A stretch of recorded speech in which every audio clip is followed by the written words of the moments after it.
حضرت بشر حافی رحمۃ اللہ علیہ بغداد میں رہا کرتے تھے تو سارا شہر آپ کی عزت کرتا تھا. ایک تاجر تھا بغداد کا، وہ کہتا سارا شہر پیار کرتا تھا جناب بشر حافی سے، پر مجھے نہیں اچھے لگتے تھے. بھئی آپ کو کیوں نہیں اچھے لگتے؟ کہنے لگا جمعے والے دن نا فرض کی نماز پڑھتے اور جلدی جلدی نکل جایا کرتے تھے. بھئی فرض نماز ہی جماعت کے ساتھ پڑھنا ضروری ہے، باقی اگر کوئی اپنے گھر میں جا کر کے پڑھتا ہے تو اس پر کوئی آدمی شکوہ نہیں کر سکتا، نہ کرنا چاہیے. تو کہتے ہیں کہ لوگ مجھے سمجھاتے کہ حضرت بشر حافی بڑے نیک آدمی ہیں، پر میری سمجھ میں بات نہیں آتی تھی. ایک دن میں نے فیصلہ کیا کہ میں دیکھوں گا کہ حضرت جمعے والے دن جاتے کہاں ہیں. میں نے جمعے کی نماز حضرت کے ساتھ پڑھی، اور جب فرض پڑھ کے حضرت بشر حافی باہر نکلے تو میں بھی پیچھے ہو لیا.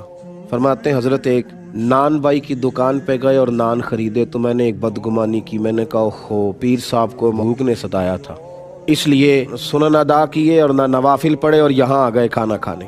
پھر وہاں سے وہ نکلے اور انہوں نے جا کر کے کچھ کباب خریدے تو میں نے کہا کہ ان کی عمر دیکھو اور ذائقہ دیکھو. کہتے ہیں یہ سامان جمع کر کے تو حضرت جنگل کی طرف بڑھے، اور جنگل سے ذرا سا گزرے تو ایک کچی بستی شروع ہوئی اور لکڑی کا دروازہ باہر سے بند تھا. جناب بشر حافی نے اس کو کھولا اور کہتے ہیں کہ میں سوراخ سے دیکھ رہا تھا کہ ایک ضعیف، بیمار اور فالج زدہ بزرگ چارپائی پہ لیٹے تھے. جناب بشر حافی آگے بڑھے تو ان کے منہ سے پانی اور رطوبتیں نکل نکل کے ان کی داڑھی کو بھگو رہی تھیں. حضرت دوڑ کے آگے بڑھے، پہلے انہیں سیدھا کیا، پھر مٹکے سے پانی پیالے میں ڈالا اور پھر اپنا امامہ کھول کر، پگڑی کھول کر، اس کا پلو پانی میں بھگو کر اس بزرگ کا منہ دھویا. پھر انہیں بٹھایا اور پھر جب پہلا لقمہ توڑ کر کے ان کے منہ میں ڈالا تو وہ بزرگ رو پڑے. کہنے لگے بشر حافی 14 سال ہو گئے تو ہر روز آتا ہے، مجھے تو میرے اپنوں نے بھی چھوڑ دیا ہے، اس لاش کا بوجھ تو کب تک اٹھائے گا؟ اب تو کوئی میرے قریب نہیں آتا، بس کر یار، تو کب تک آئے گا؟ میں پتہ نہیں کب تک زندہ رہوں گا. تو جناب بشر حافی نے ان کی آنکھوں سے آنسو پونچھے، پھر دوسرا لقمہ ڈالا اور کہنے لگے آج کے بعد نہ کہیے گا، بلکہ آپ مجھے معاف کر دیں، مجھے ذرا دیر ہو گئی آج آنے میں، آج جمعہ تھا، ابھی تو میں نے سنتیں اور نفل بھی پڑھنے ہیں.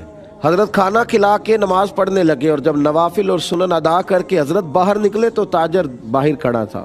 جناب بشر حافی کے پیروں سے لگ گیا، معاف کر دیں حضور، اور رونے لگا. کہنے لگا جس کو میں آپ کی غلطی سمجھتا تھا وہ تو آپ کی سب سے بڑی نیکی نکل آئی ہے. پھر کہنے لگا مجھے مرید کر لے. فرمانے لگے ایک شرط پہ کروں گا، یہاں کسی کی کوئی کرامت نکل آئے تو وہ کمپنی کی مشہوری کا ذریعہ بن جاتی ہے. ایک شرط پہ کروں گا. کہا وہ کیا؟ فرمانے لگے میری زندگی میں یہ بات کسی سے ذکر نہ کرنا، میرے نامہ اعمال میں یہی تو ایک خیر ہے جو اپنے رب کی بارگاہ میں لے جاؤں گا اور عرض کروں گا یا اللہ اس کی مدد کے برکت سے میرے اوپر فضل فرما، کسی سے ذکر نہ کرنا.